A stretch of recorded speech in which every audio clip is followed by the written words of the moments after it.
Hello, Orville Nation. Welcome, everybody. And it's time for more Orville episode 3 this time. We got Randall here. Randall's with us.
And hello, Orville Nation. Welcome, everybody. Sorry, I have looks like I have gremlins in here. I gotta resolving a few issues last minute. Good to see you, everybody. Hello, Ben. Hello, Lord Thoth. Hello, Time Prophet. Louise, Sparrow, Galinda. Good to see you all. Thomas M. Resolute Germ, Sir Goosey. Good to see all of you, Todd. Good to see you, Todd. Time Prophet, JRC99. Everybody, good to see everyone. What an amazing episode this was. It was a very unique episode. A little bit of Twilight Zone, a little bit of sci-fi, a little bit of humor, a little bit of everything. It was the perfect episode. It was the perfect episode. So good to see all of you. And let's see. Glad to hear this, Thomas. This was probably the most confused I've ever been in an episode of television. That's actually paid off. Oh, that's a good assessment, Ben. Yeah, we were all confused, right? We're on this ride, but all those loose ends were tied up at the end with this character, right? This new character that we've been introduced to. Obviously, it looks like she's going to be recurring.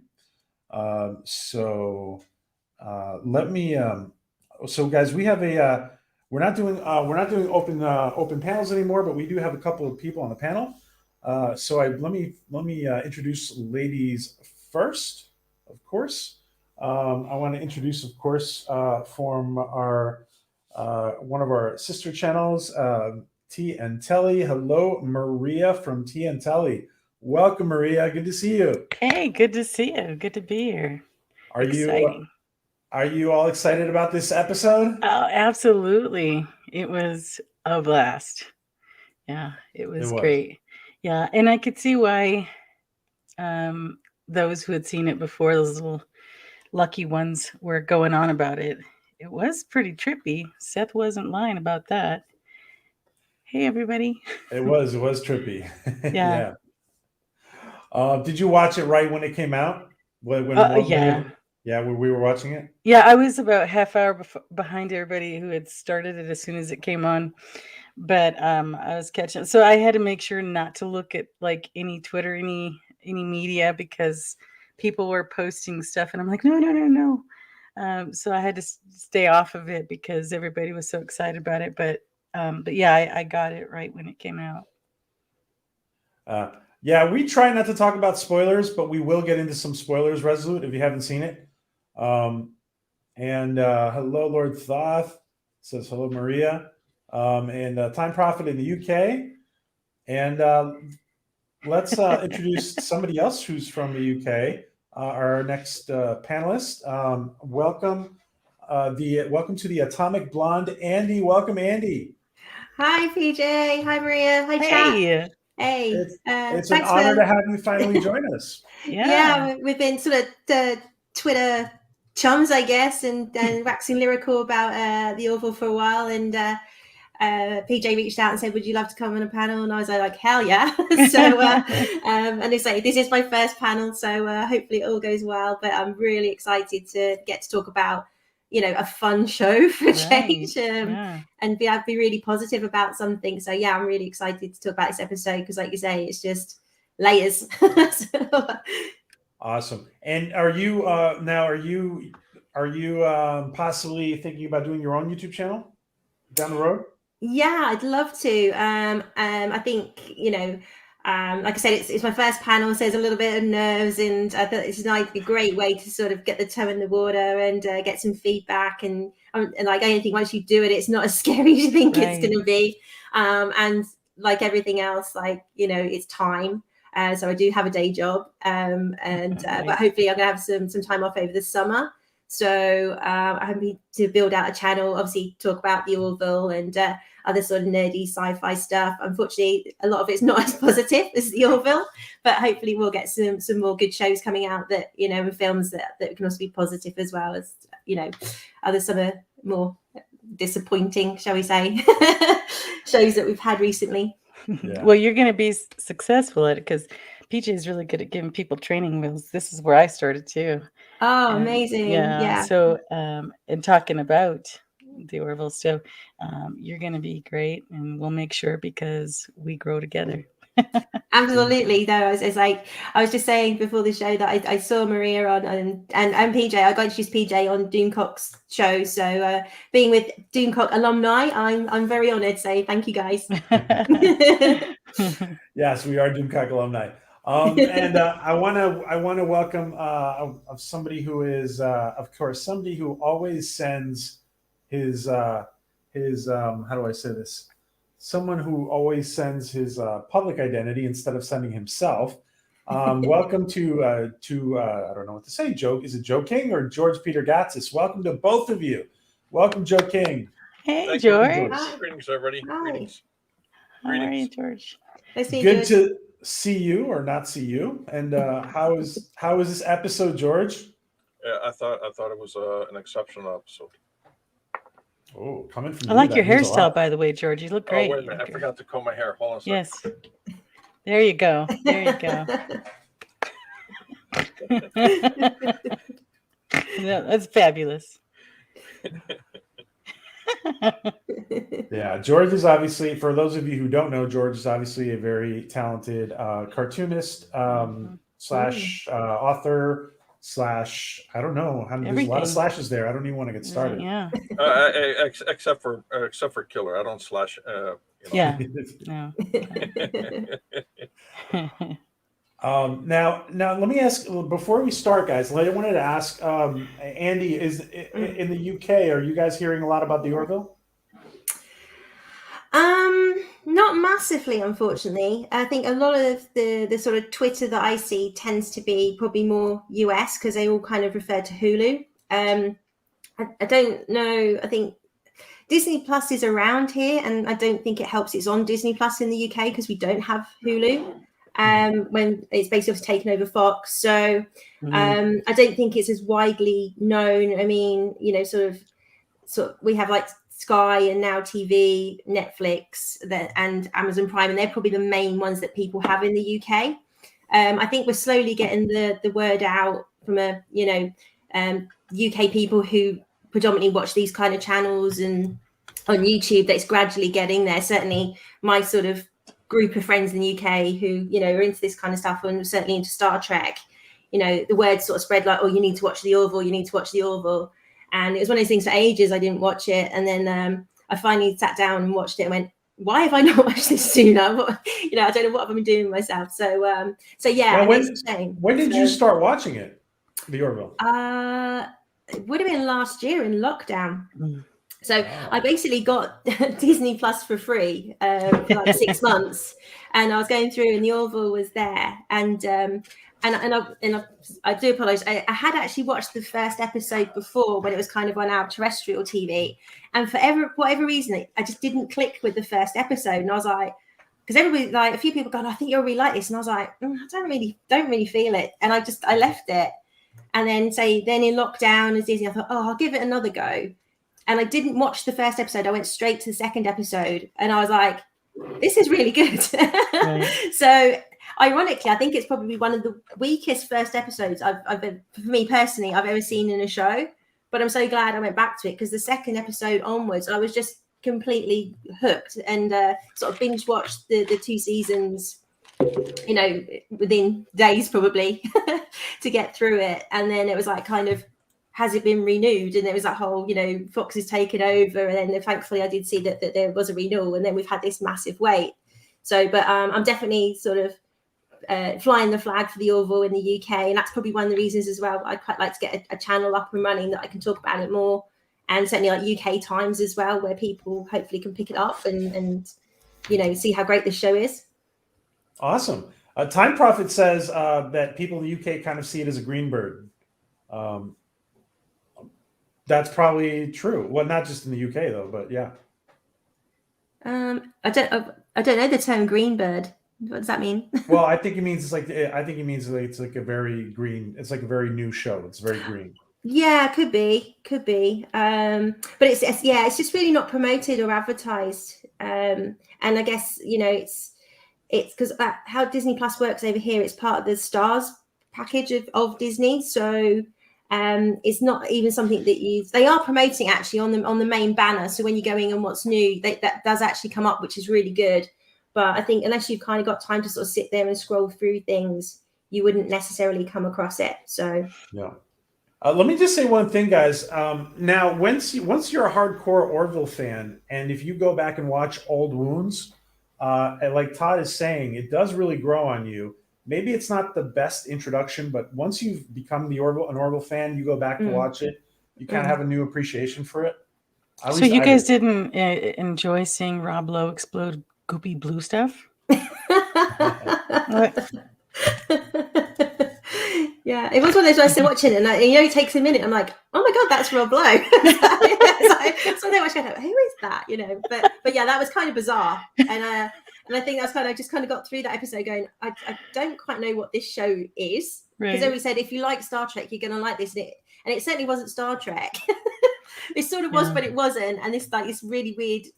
He just explodes at the end. I was just like, yeah, I don't really know what to make of this, but as soon as you get past that, then you go, yeah, I can absolutely see why people, you know, say it's like Star Trek, and you know, you got the humor, but you have got, you know, and the more you get into it, and the quality of the storylines and the characters, it's been amazing. And the episode 1 of this season, I cried so much, and I'm sobbing for a character that has no emotions, right? And that just screams the quality of the writing and even the acting, you know, that I care so much about this android. And someone put something up on Twitter, basically, a picture of Mikey, Spock and Isaac, and just saying the difference between, like, we care about this character has no feelings, i.e. Isaac, and nobody could, you know, if Mikey Spock died tomorrow, we'd be throwing a party kind of thing. And I think that really sums up the quality of the difference in the two shows. Let me just ask, do you ladies think that this will spark a trend in females having an android boyfriend? It wouldn't surprise me, because you sort of see things, you know, that are popular, and Hollywood always get the wrong end of the stick of why something's popular. You know, they don't quite grasp what makes it popular. What about you, Maria? Men have a hard time understanding us anyway, so it wouldn't be any different having an android boyfriend who doesn't understand your feelings. I don't know what you're crying about. Stop crying. You know, the UK is known for some awesome TV. I mean, I love and know so many shows, which is why it surprises me that this hasn't branched out more. And I hope it does, and I hope that you are the one who cheers, you know, the cheerleader for it, because I think people are missing out on a really great show. So we'll be happy to help you make sure you spread that word.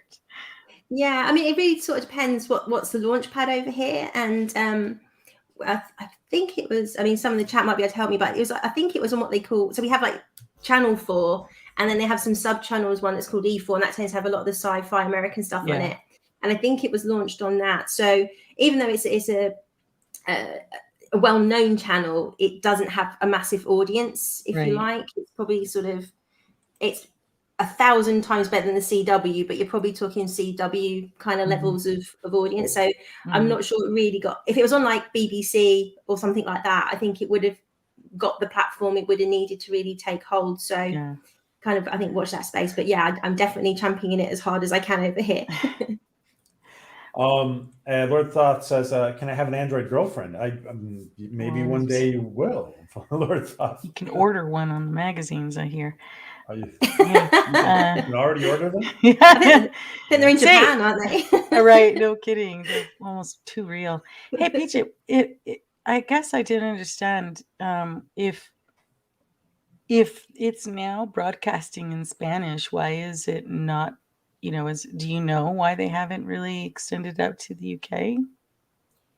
Well, it's on Disney Plus in Latin America, if I'm not mistaken, and the Iberian Peninsula. Talking about the advertisement, she's saying that they haven't, really put out adverts for it, and that's the advertising budget probably has that's probably a decision that because I haven't seen any advertising for it in Spain. For example, and I haven't heard anybody really talking about advertising in Latin America, for example. But I think it's like Andy, like you were saying, like there is a very grassroots fandom here, and as soon as a lot of these sci-fi fans start to hear more and more about it, because a lot of people like did kind of just exclude it right off the bat, like Andy was saying. Maybe that first episode didn't feel right. Maybe the first couple episodes didn't feel right. But like Ben was saying in the chat, usually give it 3. Yeah, I would say give it 3 or 4. And Orville really finds its footing at the middle season 1 is really finding its footing. Let me ask George. So George, to get started here, since you're a sci-fi creator of your own, what were your first impressions of this episode? What would you rate it? And what would you rate it from 1 to 10? 10 out of 10. Really? Yeah. I like the fact that they referenced previous episode, previous encounter. It pushed the story and the characters forward. After the first vignette, or we call story gag, I saw where it was going. We have seen similar vignettes play out, character arcs like Nagilum from Star Trek Next Generation. Also like the fact that based on the technology that Seth, the technology and the constraints that Seth has set in the Orville universe, we actually have our version of Q, which was really, really well thought out. It's not like it just appeared out of nowhere. No, there was a build up to this point, and it was logical. It was scientifically logical. It made sense in a scientific way, in a fantasy way. It was fun to see. For a second, they're going like, when the character revealed at the end, I'm going like, is this Tron? And it had all that feelings of Tron, and then going like, and then when I realized, no, this is like Orville's version of Q, and because the aesthetics of the character was like Tron, I picked up on the connection in Tron. The user, the prime user, is basically Q. They control everything in that world. And that all meshed together, beautiful, absolutely perfectly. And the punchline to each of the gags was great. I loved it. The bully was a giant monster because you think the bully is a giant monster. That was great. You know, the morgue. You always fear that somebody would come to life. There's a light over there, just over on that island. We just take this ferry to that island. No, don't go there. Just don't go there. Right? Yeah, I know. But they end up doing. It's like every horror shtick, right? Don't open that door. It's a haunted house. It's clearly a haunted house. Just do not go to that door. Do not go through that door. Just go over there. Go order a pizza. Go across the street. Go home.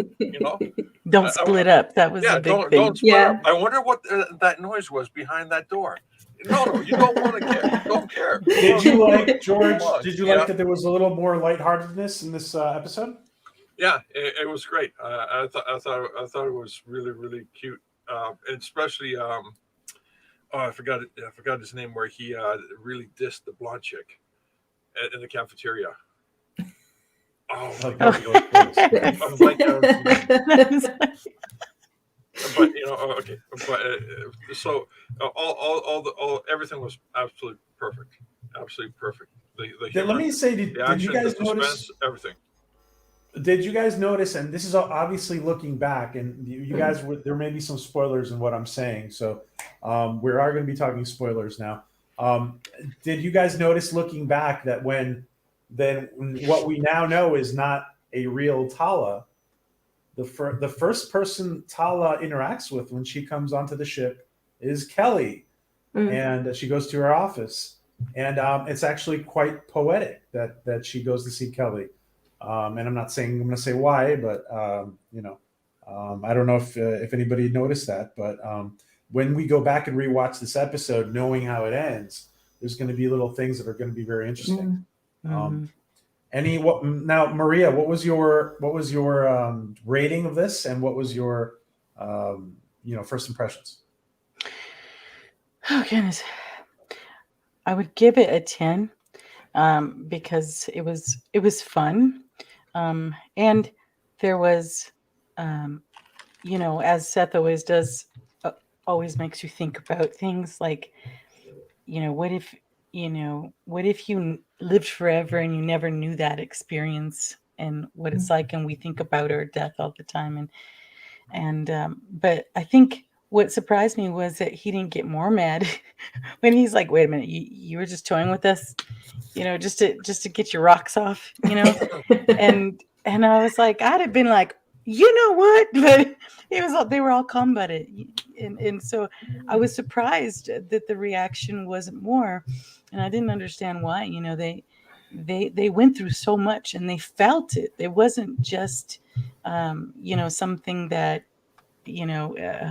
what's it called, that it wasn't real. Like, the pain was real and everything was real, the fear, and the fact that they didn't get so angry afterward. I was like, I'd have been really, really mad.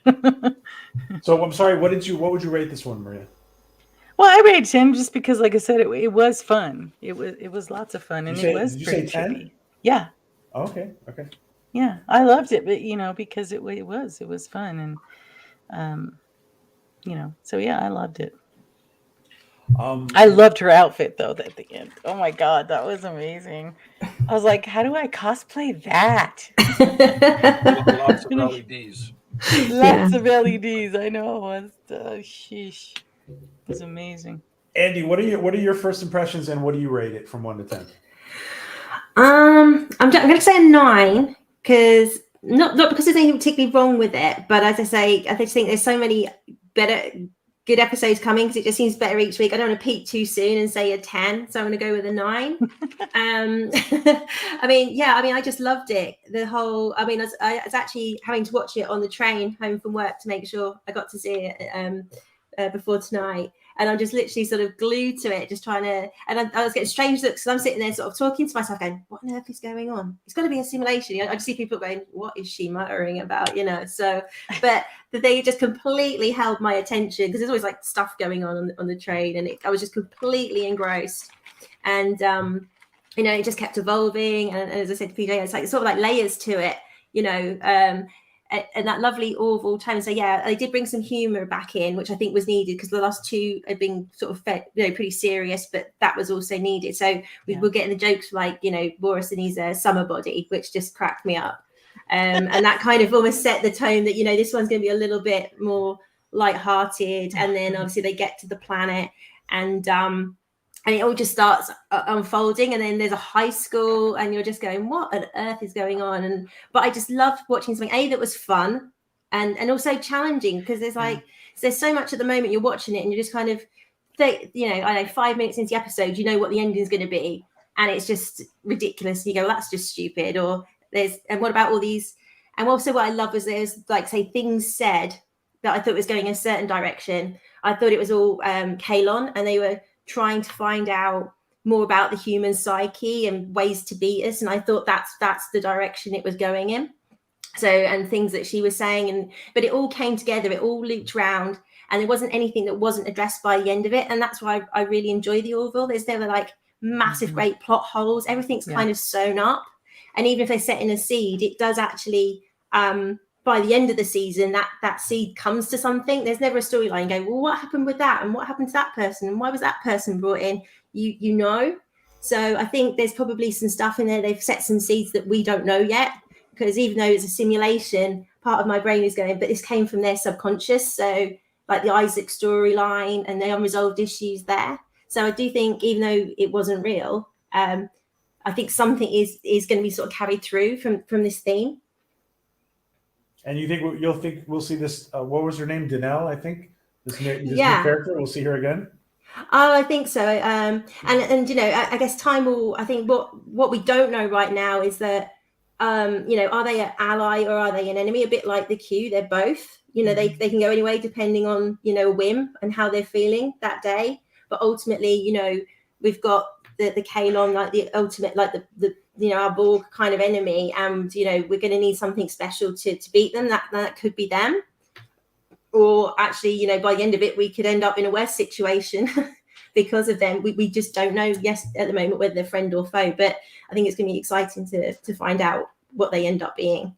But I do hope they do definitely appear again, because I think that will be a bit of a letdown if we don't see them again. And let me ask the same question to George and Maria. Maria, will we see Danelle again? This character, we'll see her again? Oh, yeah. I mean, I believe so, because she just gave that impression that was going to happen. But you're right. It is hard to determine if friend or foe, because she made it sound like, hey, we're friends. We like you. We've been watching you. And if that was the case, they could have done anything to them. But at the same time, it's almost like they didn't care that they were them, because that was quite the love making to the mind, if you know what I mean. It was just a lot. It's a lot. And it was almost like, tee-hee-hee, sorry, but we needed to figure this out. So they were like guinea pigs. So you don't know if they're going to be allies or what. I'm hoping that they don't turn against him, but I think we'll see her again. That outfit is too sweet for it not to be seen again, right? Georgie boy, are we going to see Danelle again? Oh yeah. Like I said, they build up to this episode, so it doesn't make sense for them to just come to this point and not bring the character forward into a future episode. That would be a ridiculous waste of resources. Yeah. And a friend or foe, I would say it's more the way I read it, the way it played out. The character sees the Orville crew that basically was there during their evolution in the previous season more as a pet now than anything else. Because what do you do with your pets? You play with them, right? Test subjects. Whether it's a test subject in a lab. There he went. On that note, let me just check real quick. Let me just check while he comes back. What did everybody in the chat How did everybody in the chat do this? And Time Prophet says I gave him a 7 out of 10. Says Time Prophet from the UK. Dave's Dimension, hey, 6.5. Oh, didn't like this one as much, huh, Dave? Wow. Okay. Thomas M says 9 out of 10. Says Thomas. Yeah. I gave this, by the way, I gave this one myself. I gave this one a 9.5, guys. What happens to the other? What happens to the other 5% of the 0.5? What happened? Oh, for what? For this one? No, for you, for the 9.5. Oh, I think I'm reserving my 10, basically. You're exactly. I'm the same. Because it was good. It was really good. I am just reserving my 10. And Maria, of course, gave it a 10. So, Pop Culture says 7 out of 10. Says Pop Culture Curator. Pop. Sounds close. Psychosis 29, 8 out of 10. It isn't really a good future for mankind. Oh, wait, let's see. Where are we? It wasn't perfect. Mm-hmm. No, it wasn't perfect. I thought it was. I actually thought this episode was really hit. It was just, listen.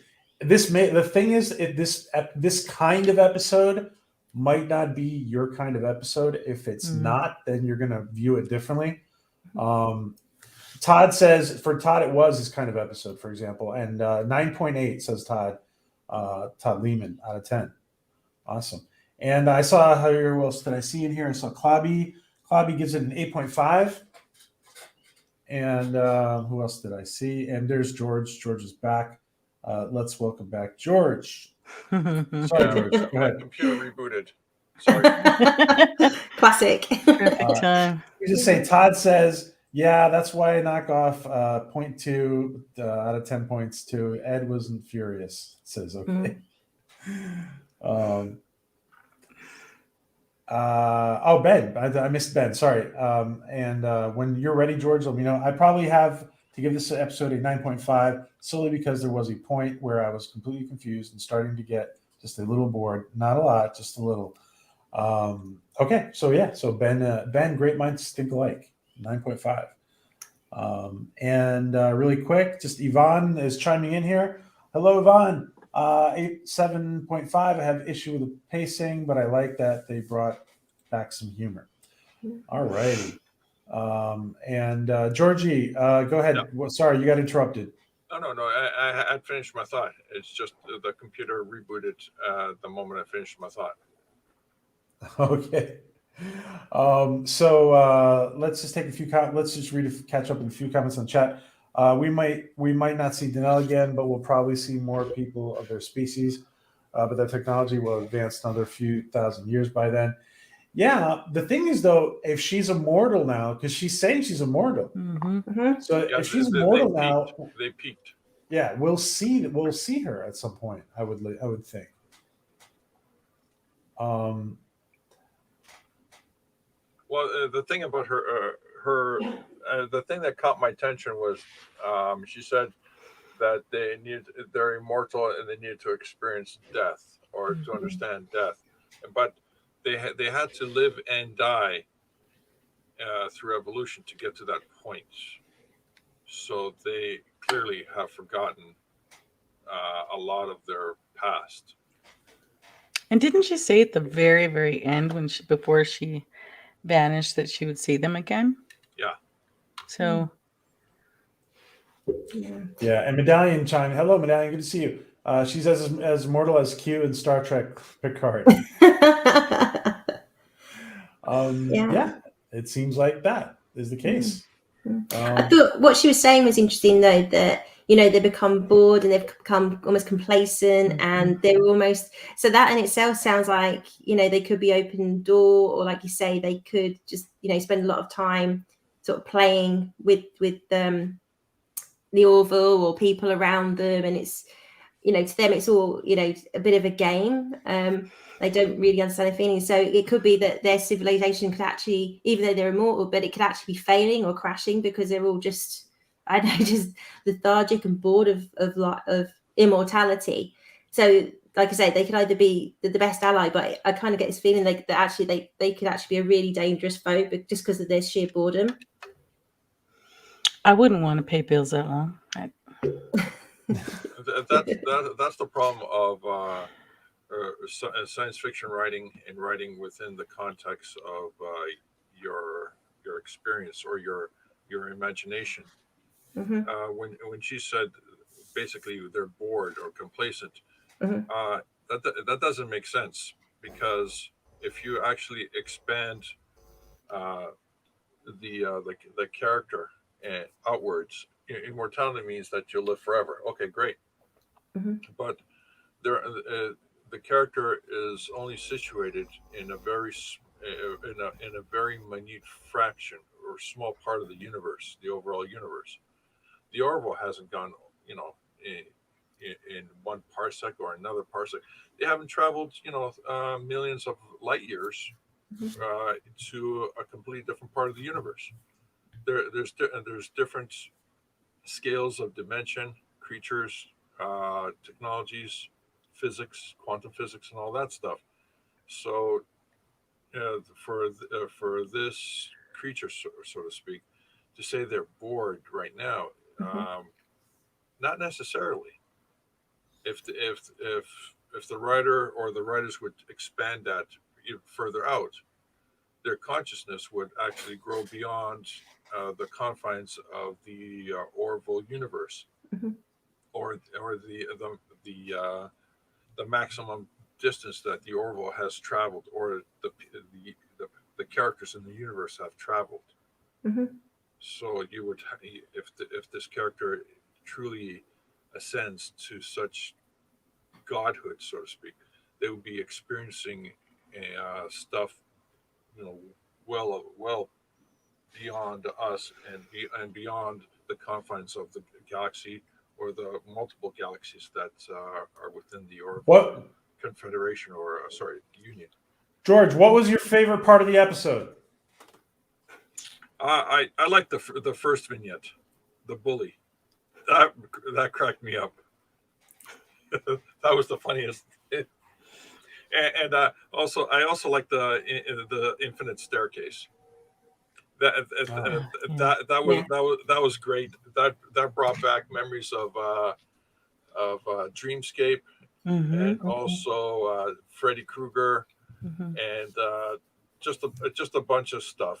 A bunch of horror films like The Keep. It's just it's such a symbolic gag. It's really great. Yeah, Randall. And Brandon gives it an 8 out of 10. Awesome, Brandon. Okay. Now, Andy, what was your favorite part of this episode? Good question. I mean, I think, I did like quite a few of the sort of comedic bits and pieces in it, and especially like the high school, because it just threw you for a complete loop as to what was going on. But I mean, but I did actually like the bit where we thought that they've got off the planet, and then you've got the attack, and should we believe Isaac, and that whole dynamic between Isaac and Charlie sort of bringing up. So that's what I was alluding to earlier. Maybe there's something in, obviously, the captain's subconscious that he's worried. Can he trust Isaac? Maybe, So I thought that was quite an interesting. So the sort of juxtaposition, that's quite comedic school, to then the sort of serious bit with the Kalon, and potentially the whole ship's gonna. Yeah, because I was like, they can't blow up the ship again, surely. They've only just put it back together. So, that kind of thing. But yeah, I really enjoyed those two sort of juxtapositions in one episode, going for the quite light-hearted through that, they're all going to die kind of moment. I really enjoyed those. Okay. And Maria, what was your favorite part of this episode? There was a couple of them, but one of them was the water scene where Callie went and was being dragged under the water. Of course, I always hate those underwater scenes because I'm always holding my breath like through the whole thing. I'm like, and then you're like, breathe. but I liked that was great. I mean, like, oh my God, how'd they do that? Because it looked awesome, and that whatever creature it was that took her was kind of interesting. And I also liked the scene where you really thought that when they showed how close the ship was to crashing into theirs and it froze. Yeah. And everybody was just like, okay, are we dead? Are we not dead? What's going on here? But to see that, the graphics were amazing. I was blown away by that, the way they did that. The CGI is so good in this, you know, compared to some of the other, you know, like what we're seeing in Star Wars and stuff at the moment. It's you know, they've obviously spent the money and it's definitely paid off. It's really, it just you don't ever get like taken out because you're looking at something going oh, they're clearly on a green screen. Right. So I think that's and really it's shot the way it's shot too. It's shot as a motion picture, right? You can tell it's very much you know, the camera's in motion many of the times. And I wanted to ask the chat really quick, what was your favorite part of the episode? Let us know, what is your favorite part, chat? And Ben says, I really like the interplay between Charlie and Isaac, which is continuing to be present. It's not just forgotten about. Yeah, actually, that was great. Yeah, that is great. I knew they didn't get off the planet. I learned this from Freddy Krueger movies. Nobody in high school freaked out that Bortus and Tala were aliens. I guess everyone appeared as humans to them and also as teenagers. Okay, I thought that too. I assumed that, yeah. Well, it's like almost being on the holodeck on the simulator, right? Yeah. They don't interact. In general, they're not as strange to the aliens, right? Dream Warriors. Bird of Prey says favorite part was Kelly punching the flight attendant. That was Bird. That was good. That was good. Yeah. She was distracting me. I think I find a potential plot hole in the episode. Wow, what is the potential plot hole, Medallion? You want to share? And we're just being you know, nerdy nitpickers here. We're not really critiquing. I'm sorry, we're not really criticizing the episode, but yeah, share it with us, Medallion. It's at the beginning. Share it with us. Bird Prey says, pretty sure that punch was from Seth to everyone who wanted to punch a flight attendant. Funny Bird. And Bird, please put in your channel. All you guys who have channels, by the way, we grow together. All you guys who have the wrenches and your channels, please put in your channels. Please put in your channel, Mr. Bird of Prey. Thomas says, I had a feeling when they refused next door, they'd be given something they expected. I was not disappointed. Okay. When they refused that door at the very end, or towards the end. Yes, CGI was great. Yeah, it was. We are led to believe Tala never came back to the ship yet throughout the episode. But if that was a fake Tala, whose ship did she fly in? As where did it come from? And I was thinking that too. I was thinking about, where is that shuttle coming from? Is it a real shuttle? Is it a real Planetary Union shuttle? That is a great question. At the same time, could these aliens probably just fabricate another shuttle? They probably could, right? But that's a good point. I think, that's a great point, Medallion. I guess that was the plot hole you were talking about, right? This show looks better than New Star Trek, I guess, New Star Ears shows, but I did like the 90s feel of the early episode. Okay, of the early episodes. If you think about it, they had more time to CGI because of the time off. They did, but I bet they planned to do most of it anyway. Probably. We thought from the trailer, girl waking up on the steps was Alara, but it was Tala walking up the steps. That's right. Okay, that's right. Yeah. There was a lot of bad green screen in this episode. There was bad green screen in this episode. I'm not sure what you're referring to, but thanks for sharing pop culture. My favorite part was when Bridge switched to a different Orville. Totally mindfucked me right there. Yeah. The redhead being pulled and Bortus threatening those Karens at the table. That was awesome. I was watching more recently. That's funny. Yeah. Wasn't it poetic? That the Mocklin, who is not, well, the Mocklins are not really big on females, and it was Bortus. Even though Bortus is more receptive, Bortus is the one who walks up to the all-female table, right? And goes to the Mean Girls table as well. Let's go sit with somebody nice, and he goes straight to the Mean Girls table. It's like, yeah, exactly. Take you out, hold me back. That was great. Does the Orville have a spare shuttle? Says. If it was a Discovery shuttle, I couldn't understand since those are more plentiful than atoms in the universe. Okay, Discovery shuttle. Yeah, the Discovery shuttles. Bad green screen on the sand. Claire and Isaac had shadows on scenes, but the red's standing right. Oh, okay. I see what you're talking about. Okay. Well, great. Now, did you guys? Was this a surprise? Was the tone? Let's see. They've done in the past. They've done really big third episodes, right? In the last couple of seasons. Were any of you guys surprised by this episode? I think it was kind of needed. I think because they went big on the first episode, with the sort of emotions, which kind of followed through a bit to last episode. So I think as much as, the feedback I've sort of seen on here and Twitter, that I think everybody loved the first couple of episodes, but there was a little bit, I hope we don't lose the humor completely. So I think we did need something a little bit more, hey, we're improving, but we haven't forgotten the old Orville. It's still in our DNA. So I think it was the right move to have something, a little bit more lighthearted, so we know it's there, and it's probably gonna, we're gonna see sort of ebb and flow through this season between the sort of two types of show. So hopefully, the more serious tone brings in new viewers, but the comedy will help retain the old viewers. Hopefully, so. Yeah. Any surprised by this episode in any way, George? No, I thought it was. I loved the story. I loved everything about it. It was great. No, it was good. It was really good. Really good. Mm-hmm.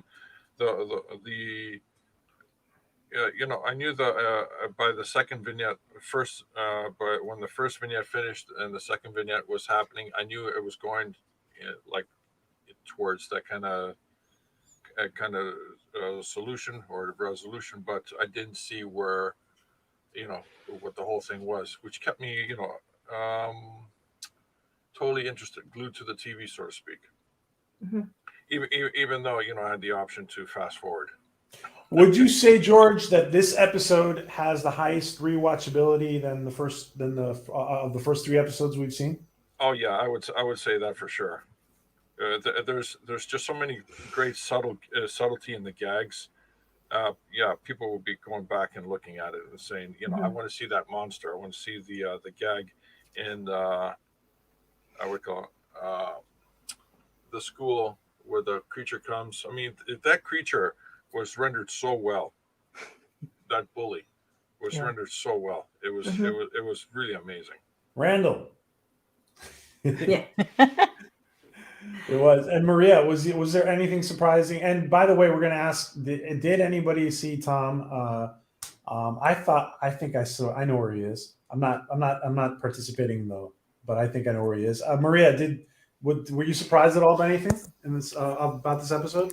Surprised that he brings us something fun? No, but it was nice to see like unexpected things like that big bully when, you were not expecting that big old thing to come out when he came around the corner and he's running toward them. They're like, what? But I thought it was funny the way Gordon, I think you tweeted this out, PJ, and you had a picture of Gordon giving this funny look like he saw something horrid, and you were asking people, what did he see? And the fact that the horrid thing he saw was a high school, it just kind of reminded me, like, I think I'd have the same look. Yeah, this picture right here, right? This one. Yes. Yeah. So I would have the same look if I ended up back in my high school. I'd be like, whoa, this is Scott Grimes is so funny and just like this, the most subtle ways, right? Yeah, he is. And that's why I felt like when he was getting the Shinola beat out of him, it was heartbreaking to see that, and it made me wonder, like, when she said that they went to their memories and stuff, was he then constantly, was he bullied all the time that he always got his butt whooped? Because when they're fighting bad guys, he has no problem defending himself and everything. But in this situation, he surrendered. He just allowed himself to get beat up, and it broke my heart to see that. Well, they were kids, it's. Well, yeah, that might have had something to do with it. Yeah. they weren't big kids, to be fair, though. They were big kids. They were big kids, yeah. They didn't know what they were dealing with, so maybe he was kind of in shock still. They weren't exactly what they were dealing with, but the giant CG monster that kills Gordon, that kills Gordon. Okay, yeah, I guess he kind of was really random and didn't fit the scenario, making the high school scenario sort of pointless. It was out there in left field for sure. It was. Did they ever? I'm sorry, I was going to ask. What? Did they ever explain why their eyes did what they did? I mean, what was the point to that? I guess that was the connection. That was the connection between the Tron chick and her experiencing the near-death experience. Oh, to seeing it through. Okay, I got it now. Yeah, that they said they sort of interfered with like their brain waves or something, so they could experience the feeling of death at the moment that they're experiencing it. So they were seeing it at that time. Okay, that explains it. Yeah. Gotcha. Yeah. By the way, Andy, whenever you need to step out, just let me know. Andy, you hear me? Oh, she froze up. She's frozen. Oh, she's frozen. Right when I was asking. She's like, I'm going now. If you're frozen, Andy, nod your head. Right. Wave your hands. I think she's coming back. And then it was hard because I was enjoying it so much, but then there's Tom and his, contest thing. So I'm like looking for Tom on the plane in the school. Sorry, 1 second, Maria. You can hear us now, Andy? Yeah, I can hear you. Can you hear me okay? Yeah. Yeah, well, you froze. It's obviously my internet trying to tell me to go to bed, I think. So, but I was just about to say I can probably do about 10 more minutes, but then I will need to bounce, unfortunately. So okay, you just let me know whenever you need to go, okay? Fab. Yeah, well, my internet will just tell me for me, clearly. Yeah. Sorry, Maria, go ahead. What was I saying? You're looking for Tom? Oh, I was looking for Tom. Yeah, because through the high school and all the kids. So I'm sitting here just watching everybody. But it also made he was sneaky because it made you aware of everything that was going on, like everybody's expressions and everything that was happening, just because you were looking for him. Was. So you let me just ask everybody in the panel. Do you guys know where Tom, without saying anything, do you guys think you know where Tom is? I think so. What about Andy? George? No, I must admit I didn't, because I was actually watching it on my phone on the train. Yeah, and then I had a sort of quick watch through again at home on the big TV, but I was just trying to obviously pick up as many sort of story points to have a decent chat with you tonight. But I will go back and look now. What about you, George? Do you think you know where Tom is? Tom Costantino is? I think one of the faculty members in the school. Okay. Because that's the only place they populated the scene, the show. Everywhere else, it was just the cast themselves. Well, so it could be the cafeteria, it could be the high school, it could be the airplane too. Yeah. Yeah, that's right. The airplane. I forgot. The airplane. It was such a cliche. I completely forgot about it. He could be one of the dead Mocklins too. Who knows? True. Well, I know he won't make it obvious, but I don't think he'd make it so impossible, all covered up in makeup and stuff. So I don't know. Todd says, I think Tom is the guy on the airplane with his head down and only his hair showing. I saw that guy. I don't know. They showed his face a time or two, real quick. I'll tell you later where I think he is, Todd. I'll tell you later. I know. Well, yeah. Maria knows where I think he is, right? Yeah. And that's the first thing. Do you agree with me, Maria? Do you agree? I do, because that's the first thing that came to my mind. Oh, okay. Oh, you thought he was one of the pilots of the plane? No. The invisible pilot. Andy, before you go, I want to get your final thoughts. That you're going to have to step out, but give us your final thoughts on this episode and what do you think is coming up down for the rest of in episode 4. What do you think is coming up for us? Well, that's a big question. I mean, based on this episode, it could go anywhere. I mean, I was thinking that with this Q type being, and it's called New Horizons, are they going to do something like Voyager or what happened in TNG where they kind of get flung to the other side of the galaxy or something like that? So they're in a completely different part of space and on their own, or something like that. There's some sort of test or something to get back or something like that. So we're kind of thinking it's going down this Kalon path and they're going to throw us for a complete loop and a completely different set of stories. That's kind of where this episode kind of sent me, I have to say, thinking, are they going to do something like that, like completely curveball-less? But I think what we have seen out these first 3 episodes is it can literally go anywhere. They've all been so different, but all really entertaining. So I'm very excited to see what we get next. But I mean, I think your guess is probably as good as mine based on what we've seen so far. Let me just say that the title of the next episode is called "Gently Falling Rain." Oh God! Oh, is that some sort of environmental kind of piece? You know what? If we hadn't had two Claire centric episodes already, I would have thought maybe it has a little bit to do with Claire, but possibly. She does seem very, very central to this season, which is a good thing. I don't think it's a bad thing at all. And the sort of dynamic and sort of really sort of cementing her character a bit as well, because I think she's sort of she's the doctor and she's the mom, but it's much more about her and her personality and what's going on with her, and on the back of the relationships that she's had, and we're seeing more about her private life. So I think that can be quite an interesting direction that it will go in. But yeah, I mean, like, I think everything's been just it's one of those things that I'm generally excited as to what next week's episode is going to be. Whereas you don't always lots of episodes, I suppose I should probably get around to watching that, and or I tend to just watch YouTube and see what people say, and I go, I probably won't bother watching that one. Whereas this one, I want to be in there before I see what people say. So yeah, who knows? But there's just so many possibilities, and I think that the best thing really is I haven't got any concerns about where it's going, because even if it goes completely jumps the shark, it'll still be good. So which is Todd says Gently Falling Rain is either a sequel to Happy Refrain or to Jaloja. Let's hope it's not Jaloja. Let's hope it's not Jaloja. Yeah. Nerdporial, good to see you. I was like, where are they going with this as watching the episode? Yeah. Nice stream, by the way, after the episode, Nerdporial.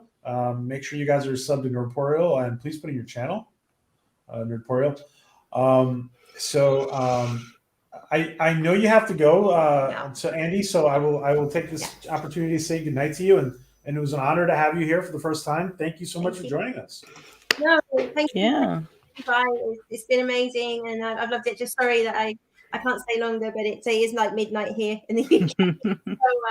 But hopefully, I'd love to come back and certainly discuss more of the episodes, because I'm sure they're going to get more and more interesting and fun to talk about. So lovely to meet you all. Thank you, chat. It's been great. Good to meet you.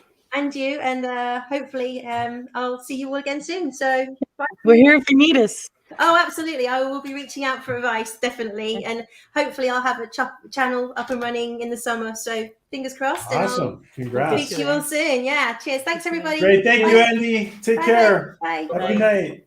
Good night. Thank you, Andy, for joining us.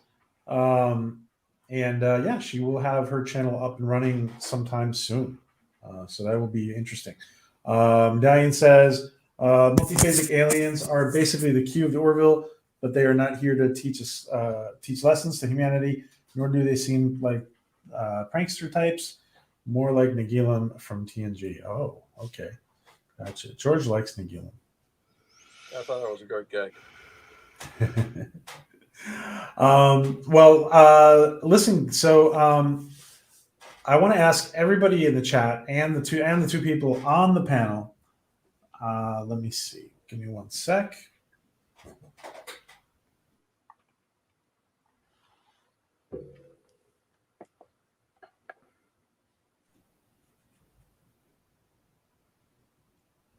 I think we're past a second. I know. I was counting too. Yeah, really. Yeah, we're past. We're past. They are going with the crew of the Orville.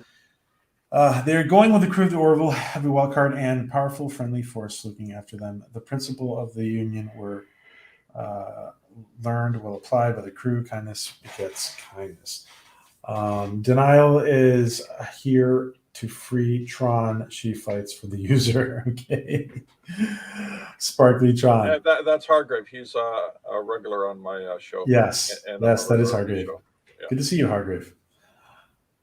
Let me ask, will we... so I want to ask everybody, will we see Denal again in season 3? That's my question to you guys. Will we see Denal again in season 3?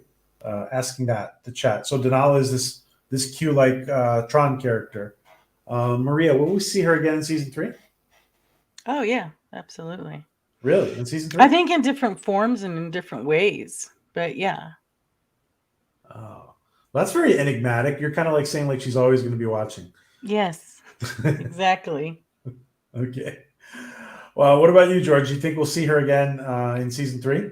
I'm not sure, because a character like that is an easy way to resolve a conflict or a plot that the writer would have put themselves in a corner and they can't get out of, and then you bring in this trump card, and everything's okay. But I don't know right now. Yeah. What I'm seeing right now up in the 3 episodes is a chess game. Yeah, you have the pawns and the rooks and the knights already set up, and that was the established characters in the last 2 seasons. But then you have these unknown factors. The creature that we just saw in the last episode, that's a serious chess piece on the board, and now we have another serious chess piece on the board. And so we're looking at big players, big pieces on the board, while the Orville is basically a pawn or a knight or a rook. You're putting down like multiple queens here. You know, I like the way we haven't even seen the king piece yet. George, I like the way you're saying that. The chess pieces are being moved into place. I like that. And I also do want to remind everybody that everybody knows that the traitor is on the Orville. The Kalon know that the traitor is on the Orville, and I do think that that's really gonna. That really is going to play into some part of season 3. I would think that if we see this character again in season 3, it would be brief, or it would be very cleverly inserted somewhere, because they just introduced her. But I think they might cleverly insert her somewhere. And Phantom Outsider says, yes, we'll see her again. Thomas says, I would expect to see her again, given she said she would meet them again. Hey, Tim, good to see you.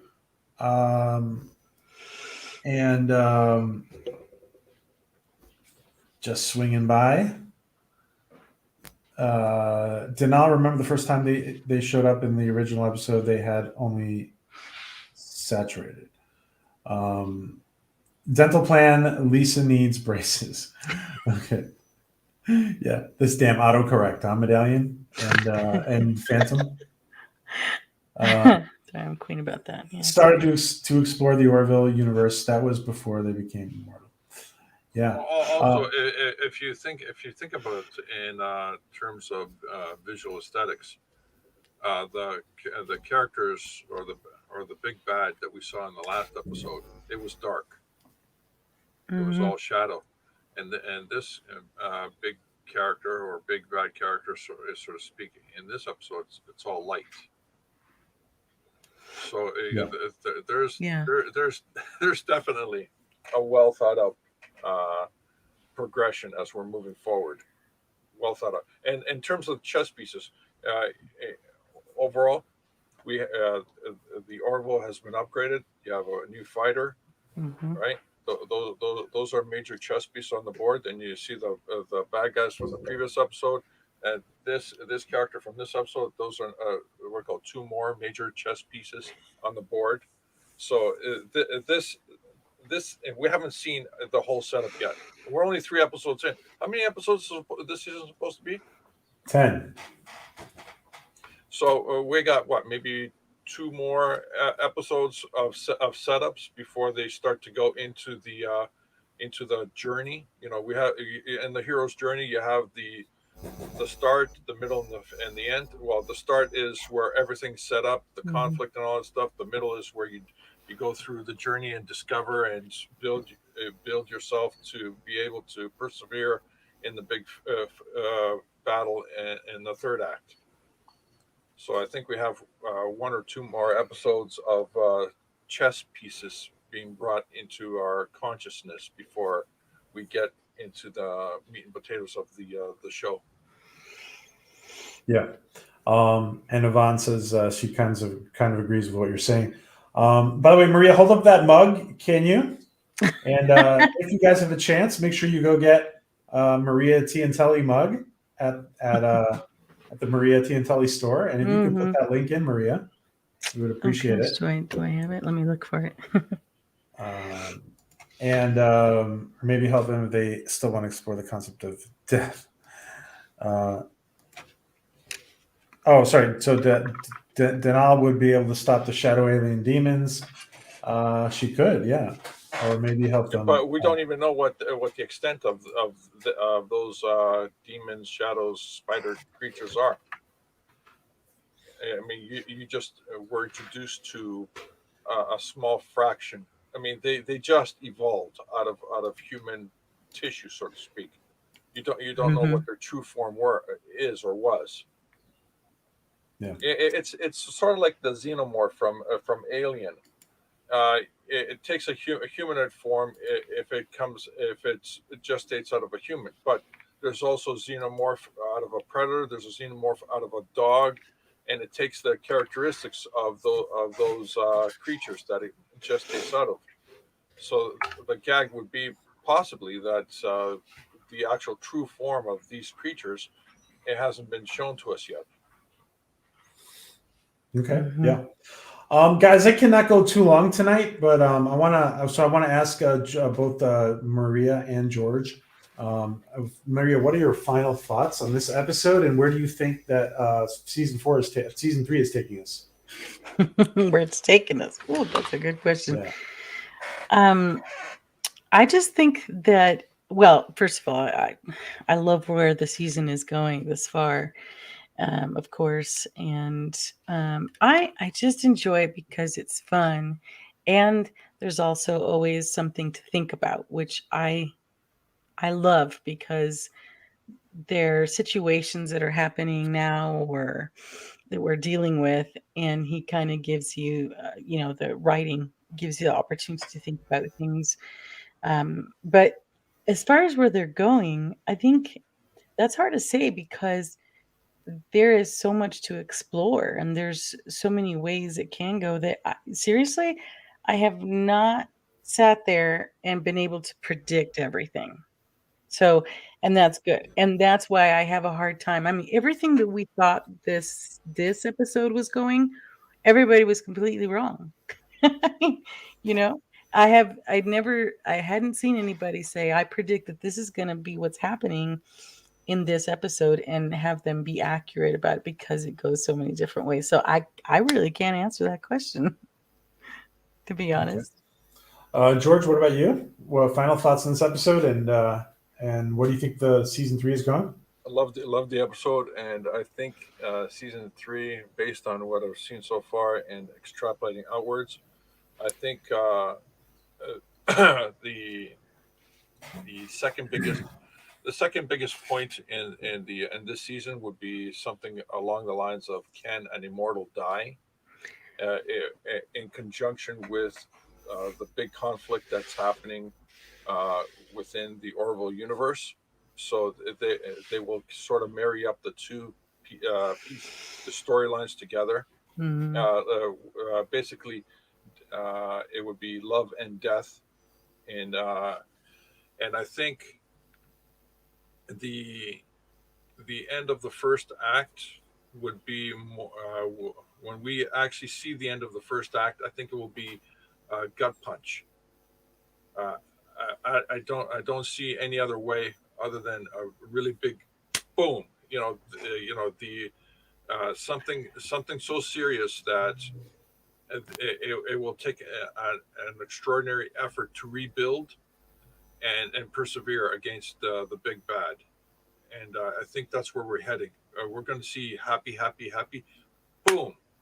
And at that point, everything that you were so comfortable with in the storyline so far is gonna throw you for a loop. I think we're heading for a gut punch by episode 4 or 5. Okay, interesting, very interesting. Yeah, I mean, sure, that's totally viable. Let me. By the way, guys, 2 episodes without Yaphet. The second and third episode, no Yaphet. What if it's interesting what Malian says? What if the Arachnian aliens infected Yaphet? And we get jelly stretching spider aliens. But I do think it's interesting that Yaphet, we've not seen Yaphet. Now, could they kind of know that what was coming with Norm to a certain degree, and maybe there is less Yaphet, so they're not as dependent on Yaphet. I think if they do it right, and they'll just they won't make it a big deal in terms of the character leaving the show or anything like that. The character's there. It's just that that particular character has not been placed in the story because it wasn't essential to the story elements of what we're looking at. Okay. Yeah, I mean, absolutely. If they shouldn't make it a big deal, they should be a natural transition. I Phantom Outsider. Yeah, I hear you. Another major says. Phantom Outsider says another major piece will likely be Orville again trying to contact the Caliban. I'm thinking Denal may act as an intermediary. Interesting. And if an immortal can die, well, then they really weren't immortal. No. An immortal meaning that they can live forever, but their existence can be destroyed by any means necessary. So you can actually live. Example, you live your life, from year 0 to year infinity. Anything in between that, you can die by fire. You can die by lack of oxygen. You can die by dismemberment. Whatever. It's you being an immortal doesn't make you invincible. It just means your life will be a long life. Well, I think for sure that Yaphet will be given a proper send off, Todd, and also maybe the Caliban wants some of those spiders in their zoo. Says Phantom. There's always an end to everything, just like this show. We're gonna have to, and that's sad, but because I love talking Orville. But Yaphet will split into 2 comedians. Nerdporial, and I think that would be the most. That'd be such a great gag. That'd be such a great gag. Yeah, they should just split him. Hopefully they will, and who knows? But maybe that won't even be addressed till season 4. Who knows? What's called being long-lived, immortal means you cannot stay dead. Says Medallion. Well, yeah, but if you're dismembered, yeah, you're pretty much dead. Maybe you're consciously aware, but you're dead. But what I think Medallion is saying is that perhaps like maybe you're just like energy, like Q, and you're not. Mm-hmm. Oh yeah, energy, can be repurposed. It cannot be destroyed.